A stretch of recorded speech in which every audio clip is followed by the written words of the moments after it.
Það handbolti og körfubolti. Ég reyni að vera mjög duglegur að mæta en það oft þétta skráin. Það reyni ég að hafa áhrif en ég lengst upp í stúku öskra með stundum hásan en það hlustar enginn á mig. Erfið staða. Erfið staða. Það erfið staða, já. Segðu mér hvaðan þú kemur og hvernig þú endar í pólitík. Já, það tvennt mjög ólíkt en samt samofið. Ég fæddur og uppalinn Húsavík og kemur úr útgerðarfjölskyldu. Það sem svona, maður var fljótt fenginn í að skera af netum og fara með pabba niður á Höfn og eitthvað svona að báturinn var að koma og svoleiðis. Sem ég held bara að margir tengi við og litlu sjávarþorpum. En á sumrin, ég var 7 sumur ef ég man rétt í sveit og það rosalega góður skóli. Það lærir maður svona alltaf að vinna og taka til hendinni og bara kynnast náttúrunni og svoleiðis. Var einmitt í Hrísey núna fyrir stuttu og þá fekk maður svona flashbackið, heyrir í fuglunum og svona, þekkir hljóðin í þeim og svona. Það svona grunnurinn minn. Ég fer í veitingageirann bara því ég hef gríðarlega áhuga á mat og matagerð og vínmenningu. 1994, í maí 1994, held að það var 3. maí. Þá gengi ég Sjálfstæðisflokkinn og með ungum í Keflavík þegar ég bjó þar. Þar kveiknaði áhuginn alveg gríðarlega, lenti í mjög góðum hóp ungra og þar kveiknaði nestinn og ég bara verið mjög pólitískur síðan. Erfitt fyrir út í einkarekstur, þá dró ég mig sjálfkrafa út en ég búinn að vera mjög virkur núna síðan og til dæmis formaður kjördæmisráðsins hjá okkur í Norðausturkjördæmi sem gefur manni mjög mikið og fær maður mikla innsýn inn í kjördæmið og heyrir svona hvað að gerast annars staðar. Ég var virkur líka fyrir austan í Fljótsdalshéraði sem núna Múlaþing og þá svona stimplast maður alltaf inn í samfélagið. Þú fær bara púlsinn á því hvað að gerast, hvað götur að vera að móka, hvað á að breyta, hvað á að skipuleggja, hvernig gengur í skólunum og svoleiðis og þá maður svona líka dálítið með puttan á púlsinu. Og hvað finnst þér skemmtilegast við þetta allt saman, bæjarmálin og pólitíkina? Bæjarmálin og pólitíkina, það að sjá þegar það gengur vel, þegar við komumst áfram, þegar við prýðum bæjan okkar. Eins og við höfum gert núna, við mókað aðeins betur, að vísu það var snjólitur vetur en ef maður horfir á síðustu vetur, við sópað aðeins fyrir, við plöntum og gerum fallið til kringum okkur, sláum vel og svoleiðis. Það eitthvað svona quick og mjög sýnilegt að sjá. En við erum líka búin að vera að taka vel til í fjármálum í bænum og það gengur vel reksturinn og það alltaf gaman að sjá uppskjöruna þegar menn eru búin að vera að taka erfiðar ákvarðanir og virkilega leggja sig fram. Það gefur mikið að sjá þegar vel gengur í bænum eins og hefur verið undanfarin ár. Og þá getur maður verið alltaf stoltur af samfélaginu sínu. Og Akureyri fallegt bæjarstæði, þetta fallegu bæjar. Mikil hreyfing með þessa bæ sem maður hefur séð, það stígarnir okkar og upplýstir og fleira. Og það svo rosalega margir kostir við Akureyri. Þetta stórborg en með svona smábæjarbrag sem henta mjög vel fyrir mig og svona dreifbýlistúti úr litlu stað. Ég bjó í Reykjavík og búinn að búa það sem svona þéttbýlaðin hjá okkur. Það eitt tempóið aðeins hraðara. Ég svona rólegri og finnst þetta bara þægilega að vera eins og í smábæin með alla þessa þjónustu, alla þessa menningu. Þú ert mikið innan fólk og ert í mörgum nefndum. Ertu ekki svolítið upptekinn í því? Jú, mjög og hef bara einstaklega gaman að því. Ekki bara nefndum, ég í svona líknarfélögum og félagasamtökum og ýmsu. Mjög ólíkum. Mikið í félagsstörfum? Mjög mikið í félagsstörfum. Það virkilega gaman að því og kynnast ólíku fólki. Ég trú á að þú eru að vera virkur í samfélaginu. Þið ekki bara að sitja heima eða á vinnustaðnum með kaffibolla og þau yfir. Kvarta og væla út í bæ? Já, mættu bara á fundi, bæjarmálafundi hjá okkur og svona, segðu þína skoðun. Leið þú byrjar að segja þína skoðun eins og ég alltaf að lenda í að þá verður þið treyst fyrir einhverju trúnaðarstarfi eða að leiða eitthvað í félagarstarfum eins og ég hef verið svo heppinn að fá að gera.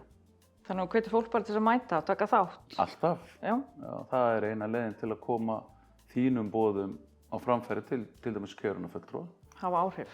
Hafa áhrif og ef þú vilt hafa áhrif eitthvað varðandi líknarmál, eitthvað svolítið jákvætt í samfélaginu, þetta þarf ekki alltaf að vera stjórnmál. Það er svo margt fjölbreytt í samfélaginu okkar fyrir utan stjórnmál og íþróttir sko, sem maður getur líka verið að gera. Menningar og listir og svo margt. Maður á eiginlega að finna sína fjöl og láta eitthvað gott að sér leiða og keyra áfram. Eitt af því sem ég vil gera það er að vera í stjórnmálunum, hafa áhrif, bæta samfélagið, koma með eitthvað jákvætt inn, sjá samfélagið þróast.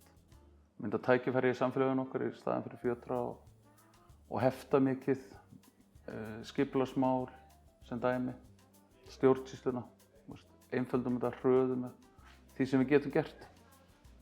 Og það er að gera þá á marga vegu, til dæmis varðandi eflingu upplýsingatæknimála, að veita upplýsingar, stafræna stjórnsýslu og ýmislegt. Við gerum það til dæmis á mínu vinnustað núna og það gengir bara afskaplega vel. Langar þig aldrei aftur í eldhúsi? Jú. Heldur þið við? Ég er ekki nógu duglegur í það svona seinni tíð sko. En já, ráðgætt komst inn á það. Ég er matreiðslumaður og var matreiðslumaður og hótelstjóri. Var í einkarekstri í 13 ár og það er bara helviti töff. Og ég held öllu sem hollt að láta reyna aðeins á. Mæli kannski ekki með að allir færi í veitingarekstur. Hann er mjög erfiður en hann er líka mjög gefandi.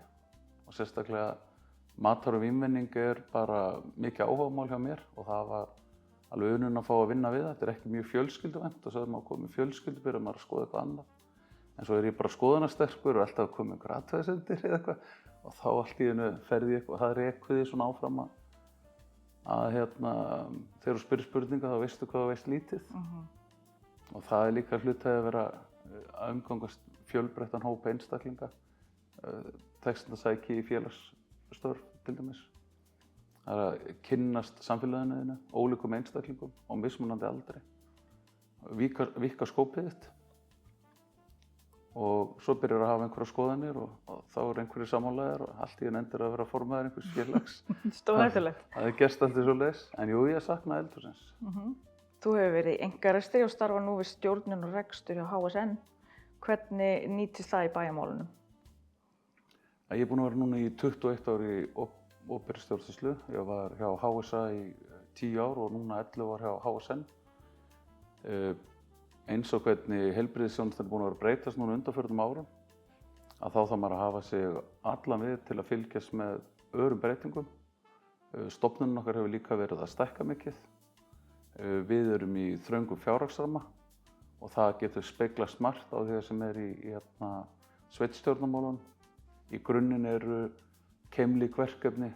Verkefni geta verið bara stór og smá og smá verkefni geta verið kostnaðarsöm og mjög lógísk. Það er til dæmis bara eins og þegar við vorum að sópa núna göturnar. Við vorum að lenda í því að verktaki sem við vorum með og sóparinn frá bænum voru allt í einu sópa sömu götu. Þetta verður til dæmis hægt að leysa með upplýsingatækni og bara einföldu appi á Maps og svoleiðis. Svo þetta þarf ekki alltaf að vera flókið þó að það skili miklum árangri og svo upp í bara mikið flóknari verkefni eins og fjárhagsáætlun og láta allt ganga saman. Hvað finnst þið gaman að gera annað en að hafa öll þessi áhrif á hitt og þetta? Svona eins og fyrir utan líknarmál og svona. Já. Það er handbolti og körfubolti. Ég reyni að vera mjög duglegur að mæta en það er oft þétt að skráin. Það reyni ég að hafa áhrif en ég er lengst upp í stúku og öskra með stundum hásan en það hlustar enginn á mig. Erfið staða. Erfið staða. Það er erfið staða, já, en maður er að reyna að hvetja og styðja sitt lið. Ég er mjög gaman að til dæmis að handboltanum og reyni talsvert að mæta kalla og kvenleiki. Og já, svo fylgdist ég mjög mikið með körfunni þegar ég er í Keflavík og Egilsstöðum. Það finnst einstaklega gaman að fara á völlinn. Svona sem dæmi. Ég er líka að reyna að vera í mótorsport. Ég hef verið minna núna síðari ára þegar bara dagskrárnar eru þéttar og það er ekki alltaf gott færi að fara að sleða, svo ég er bara svo heppinn að fæ að fara hjá frændum mínum á snjósleða og einhver rafknúin tæki. Ég hef einstaklega gaman að því og vildi geta gert meira af því. Þannig að þú ert bara með læti hvar sem þú kemur? Ég held það.